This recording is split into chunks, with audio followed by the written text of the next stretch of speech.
பொதிந்த கோவில் அம்புயத்தோன் அயோத்தி மன்னர் களித்த கோயில் தோலாத தனி வீரல் தொழுத கோவில் துணையான வீடனர்க்கு துணையாம் கோவில்.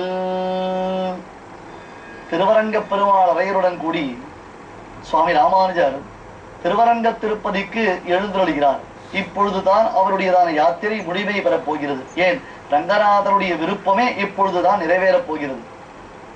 இதற்கு முன்பாக ஒருமுறை ராமானுஜர் வந்த பொழுது ரங்கநாதனும் ஏமாற்றி விட்டான், இல்லை இல்லை ரங்கநாதனும் ஏமாந்து விட்டான் என்றுதான் சொல்ல வேண்டும். ஏனென்றால் எங்கள் ஆச்சாரியரையும் என்னையும் பிரித்த அந்த தெய்வத்தை பார்ப்பதற்கு நான் விரும்பவில்லை என்று வாழ்ந்தே போம் என்பதாக வீறு கொண்டு சொல்லிவிட்டு ராமானுஜர் என் வரதனாக இருந்தால் அப்படி செய்திருப்பானா என்று வரதனை என்றோ நாடி வந்தார்.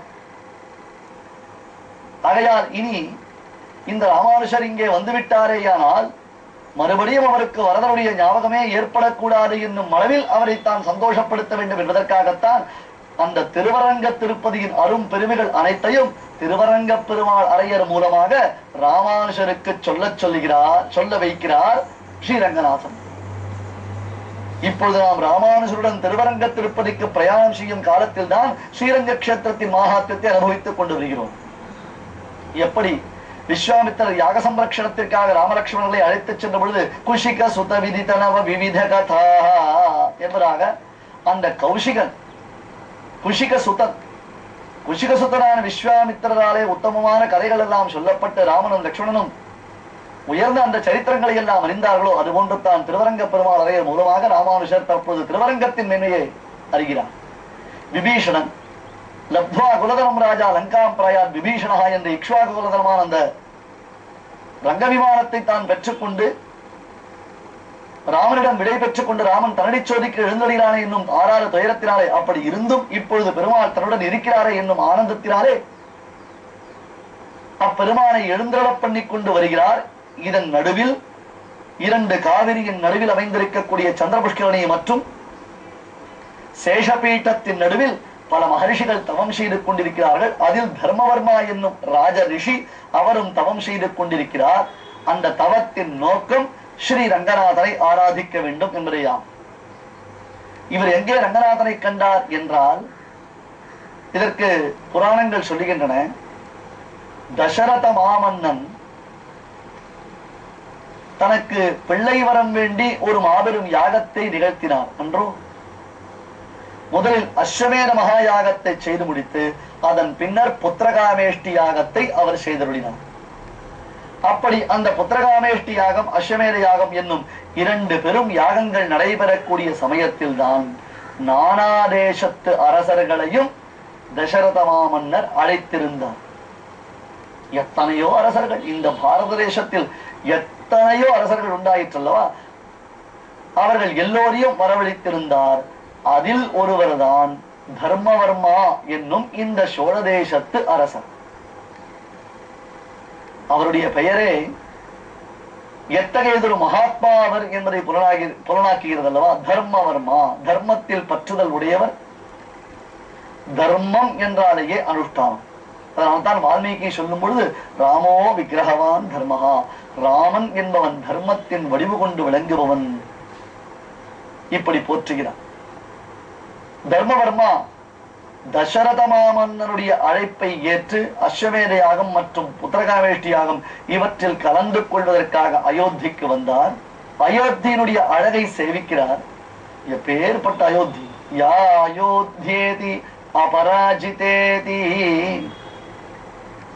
அயோத்தியா என்பதாக பெயர், அபராஜிதா என்பதாக பெயர். ஸ்ரீவைகுண்டலோகம் தானாம் இந்த அயோத்தி.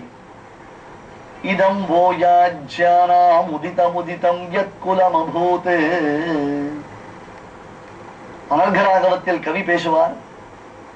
வசிஷ்ட மாமுனிவர் உடனிருந்து கொண்டு எத்தனையோ யாகங்கள் செய்து முடித்து இந்த வம்சத்திற்கு குலகுருவாக வசிஷ்ட முனிவர் இருந்ததினாலே பலவிதமான யாகங்கள் செய்யப்பட்டு அந்த யாகங்களில் நடப்பட்டிருந்ததான யூபஸ்தம்பங்களினாலே நிறைந்தது அயோத்தி மாநகரம். இதைத்தான் சுவாமி ஸ்ரீ தேசிகனும் சங்கல்ப சூரியோதயத்தில் அயோத்தி நகரத்தின் செழுமையை பேசும் பொழுது அயோத்தியானிவ்யேயம் சரயூரத்த விரஜா. அயோத்திதான் வைகுண்ட லோகம், சரையூ நதிதான் விரஜா நதி என்று போற்றுகிறார். ஆங்காங்கு அரசர்கள் யாகங்கள் செய்ததினாலே அந்த யாகத்தின் அடையாளமாக நட்டு வைத்திருக்கக்கூடிய யூபஸ்தம்பங்களினால் நிறைந்ததாம் அயோத்தி. அந்த அயோத்தியின் சன்னிவேஷத்தை பார்த்தான் தர்மவர்மா. சரையூ நதியை பார்க்கிறார். அவருக்கு உள்ளே, அவர் உள்ளத்துக்குள்ளே ஒரு எண்ணம் தோன்றுகிறது. இதே போன்று தானே நம்முடைய சோழ நாட்டில் காவிரி கரையில் அமைந்திருக்கக்கூடிய நம்முடைய க்ஷேத்திரமும். மனசுக்குள்ளே ஒரு எண்ணம். அதன் பின்னர் அயோத்தி நகரத்தில் உள்ளதான அதிசயங்களை எல்லாம் பார்த்து வருபவர் அங்கே ஸ்ரீ ரங்கநாதன் ஆலயத்திற்கு சென்று பெருமானை முதன்முறையாக சேவிக்கிறார். ராமன் விபீஷணனுக்கு ரங்கநாதனை அளிப்பதற்கு முன்பாக அயோத்தியில் ஓர் மாபெரும் ஆலயத்தில் தான் ஸ்ரீ ரங்கநாதன் எழுந்தருளியிருந்தான் என்பதை நம் பூர்வாச்சாரியர்கள் ஆணித்தரமாக நமக்கு தெளிவுறுத்துகின்றார்கள். அதனாலன்றோ ராமன் ரங்கநாதனை அந்த திருக்கோவிலுக்கு சென்று ஆராதித்தான். சகபத்ரியா விஷாலாட்சியா நாராயண முபாகமத்து என்னும் ஸ்லோகத்தின் பொருளில் கீழே பார்த்தோம் அல்லவா? ராமனே ஆராதித்த பெருமாள் என்று பெருமை பெற்றதினால் என்றோ ரங்கநாதனுக்கு பெரிய பெருமாள் என்று திருநாமம். முதல் முறையாக தர்மவர்மா அஸ்வமேத மகா யஜ்ஞத்திற்கும் புத்திரகாமேஷ்டி யாகத்திற்கும் தசரதன் அழைத்ததினாலே அயோத்திக்கு வந்தவன் அங்கே ரங்கநாதனை சேவித்தான். ரங்கநாதனுடைய வடிவழகை சேவித்தான். பாதாதி கேசமாக திருவடி முதல் திருவடி வரையிலும் நின்று நின்று அந்த ரங்கநாதனுடைய வடிவழகை பார்த்து பார்த்து பார்த்து அனுபவித்து ஆச்சரியம், அற்புதம், மகதத்புதம் என்பதாக நினைத்து, ஆஹா, இந்த பெருமாளை ஆராதிக்கக்கூடிய பாக்கியம் எனக்கு கிடைக்குமா என்று ஏங்கினான். இப்பெருமானை எப்பொழுதும் ஆராதிக்கக்கூடிய பாக்கியம் எனக்கு கிடைக்குமா? அத்தகைய ஒரு பாக்கியத்தை நான் செய்திருக்கிறேனா? எப்படி முடியும்? ஒருவர் இல்லத்திற்கு செல்கிறோம். அவருடைய திருவாராதனை சமயத்தில் நாம் சென்று சேவிக்கும் பொழுது அவர் திருவாராதனை மூர்த்திகளை பார்த்தால் மிகவும் லட்சணமாக அழகாக இருக்கிறது. நமக்கோ அதை நாம் பூஜை செய்ய வேண்டும் என்று ஆசைப்பட்டால் அது இயலுமா? நம்மை போன்றவர்கள் ஆசைப்படுவோம், அதன் பின்னர் அப்படியே அதை மறந்து விடுவோம். ஒரு க்ஷணத்தில் ஒரு சில விஷயங்களில் உடனே நமக்கு ஏற்படக்கூடிய பற்றுதல் அடுத்த நொடியில் வேறொரு வஸ்துவை பார்த்த மாத்திரத்தில் மறைந்துவிடும். அப்படித்தான் எத்தனையோ பேர்கள் வீட்டில் எவ்வளவோ விஷயங்கள் எதற்கும் உதவாமல் கேவலம் சேமித்து வைக்கப்பட்டிருக்கின்றன. ஆசைப்பட்டவுடன் நமக்கு அதில் ஒரு அனுபவம் உண்டாகுமே தவிர்த்து அடுத்த நொடியில் மறந்து விடுவோம். ஆனால் தர்மவர்மா அப்படிப்பட்டவன் அல்ல. அதுவும் மறந்துவிடக்கூடிய பொருளாய் இது அப்பொழுதுக்கப்பொழுது ஆறாவமுதமாய் தோற்றமளிக்க கூடியதாயிற்றே, பரம்பொருளாயிற்றே, பரதெய்வமாயிற்றே. ஆகையால் அந்த பரம்பொருளை தான் பெற வேண்டும், அதை தான் ஆராதிக்க வேண்டும் என்று நினைத்தவனாக அஸ்வமேத யாகம் முடிந்து புத்திரகாமேஷ்டி யாகங்கள் முடிந்து தசரதனிடம் விடை பெற்றுக் கொண்டு மீண்டும் தன் ராஜ்யமான சோழ தேசத்திற்கு வந்து சேர்ந்தார். வந்தது முதற்கொண்டு உபய காவிரியின் நடுவில், இரண்டு ஆற்றுக்கு நடுவில், சந்திரபுஷ்கரணியின் கரையில் சேஷபீட்டத்தின் அருகில் தர்மவர்மா தான் அப்பெருமானை ஆராதிக்க வேண்டும், ஆராதிக்க வேண்டும், ஆராதிக்க வேண்டும், ஆராதிக்க வேண்டும் என்னும் ஒரே எண்ணம் முந்தித்துள்ள ஸ்ரீமன் நாராயணனை குறித்து தவம் இருக்க ஆரம்பித்தார். அப்பொழுது அங்கிருந்துதான் ரிஷிகள், மகரிஷிகள் மற்றுமுள்ளதான பெரியோர்கள் எல்லோரும் சேர்ந்து, அரசரே, நீர் கலங்க வேண்டாம், ஏற்கனவே பிரம்மதேவன் மூலமாகவும் சூரியதேவன் மூலமாகவும் நாங்கள் அறிந்திருக்கிறோம். நாங்களும் அதற்காகத்தான் இங்கே மாபெரும் தவத்தை செய்து கொண்டு வருகிறோம். இந்த தவத்தின் பயன் ஸ்ரீ ரங்கநாதனை நாம் அடையப் போகின்றோம். அப்படி ஒரு பாக்கியம் நமக்கு கிடைக்கப் போகின்றது. ஆம், ராமாவதாரம் பூர்த்தியாகும் தருவாயில் ஸ்ரீ ரங்கநாதன் பிரணவாகார விமானத்துடன் இந்த திருத்தலத்திற்கு எழுந்தருளி இங்கேயே எழுந்தருளி இருக்க போகிறான் என்பதை நாங்கள் கேட்டிருக்கிறோம். ஆகையால் தான் அதே விசுவாசத்துடன் நாங்கள் தவம் செய்து வருகிறோம் என்பதாக மகாராஜாவிற்கு ஆறுதல் அளித்தார்கள். தர்மவர்மா என்னும் அந்த ராஜரிஷி செய்திருக்கக்கூடிய பாக்கியம் தான் என்ன? பெருமானைத்தான் பெறுவதற்காக ஆசை கொண்டு மாபெரும் தவத்தை செய்து வருகிறார். இவர் தவம் செய்யும் காலத்தில்தான் விபீஷண மகாராஜா அயோத்தியிலிருந்து ரங்கநாதனுடன் இலங்கைக்கு புறப்படுகிறார். இது போன்ற நல்ல செய்திகள் எல்லோரு காதிலும் விழாமலா இருக்கும். ராமாவதாரம் முடிந்து விட்டது. ராமன் தன்னடிச்சோதிக்கு எழுந்தொழிவிட்டார். விபீஷண மகாராஜா ராமனுடைய குலதனமான அந்த ரங்கநாதனை எழுந்தருளப் பண்ணி கொண்டு வருகிறார். இலங்கை நோக்கி பிரயாணப்படுகிறார் என்ற செய்தி கேட்டவுடன் தர்மவர்மா உள்ளிட்ட அத்தனை மகரிஷிகளும் ஆனந்த கூச்சலிட்டார்கள்.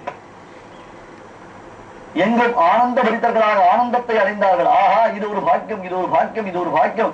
நமக்கு நாம் செய்த தவம் பறித்தது. எவ்விதம் தண்டகாரண்யத்தில் இருந்த மகரிஷிகள் அனைவரும் ராமனையும் சீதையையும் லக்ஷ்மணனையும் சேவிக்கும் பொழுது இவர்கள் மூவரும் வரப்போகிறார்கள் என்னும் செய்தி கேள்விப்பட்ட காலத்திலேயே ஆனந்தத்தில் அமிழ்ந்தார்களோ, ஆனந்த சாகரத்தில் மூழ்கி திளைத்தார்களோ, அது போன்றுத்தான் இங்கே இரண்டு ஆற்றுக்கு நடுவில் ஆனந்த வெள்ளம், காவிரியின் கரை புரண்ட வெள்ளத்துடன் போட்டியிடக்கூடியதாக இவர்கள் பக்தி வெள்ளம், ஆனந்த வெள்ளம் அங்கே ஊற்றெடுத்து சென்று கொண்டிருக்கிறது. விபீஷண மகாராஜா பெருமாளை எழுந்தருளப் பண்ணி கொண்டு வருகிறார். சோழ நாட்டை கடந்துத்தானே இலங்கைக்கு செல்ல வேண்டும். வடதேசமான அயோத்தியிலிருந்து புறப்பட்டு சோழ நாட்டை கடந்து அப்புறம்தானே இலங்கைக்கு செல்ல வேண்டும். வழியில் ஆங்காங்கு பெருமானுக்கு திருவாராதனங்களை குறைவில்லாமல் நடத்தி கொண்டு விபீஷண மகாராஜா வரும் பொழுது தர்மவர்மா அப்பெருமானை எதிர்பார்த்து காத்து கொண்டிருக்கிறார். கையில் பூரண கும்பத்துடன் மகரிஷிகள் அத்தனை பேரும் மந்திரங்கள் வேத மந்திரங்களை முழங்க பெருமானை சேவிக்கப் போகிறோம், பெருமானை சேவிக்கப் போகிறோம் என்னும் அவருடன் தர்மவர்மா ரங்கநாதனுக்காக காத்திருந்தான்.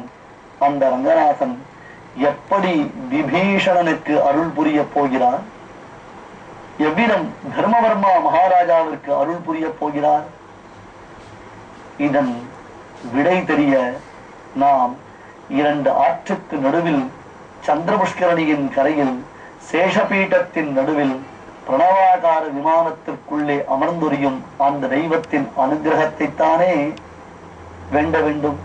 ஆகையாலே அந்த தெய்வம் ரங்கநாதன் நமக்கு செய்யும் அனுகிரகத்தால் இந்த சரித்திரத்தை மேலும் அனுபவிக்கலாம்.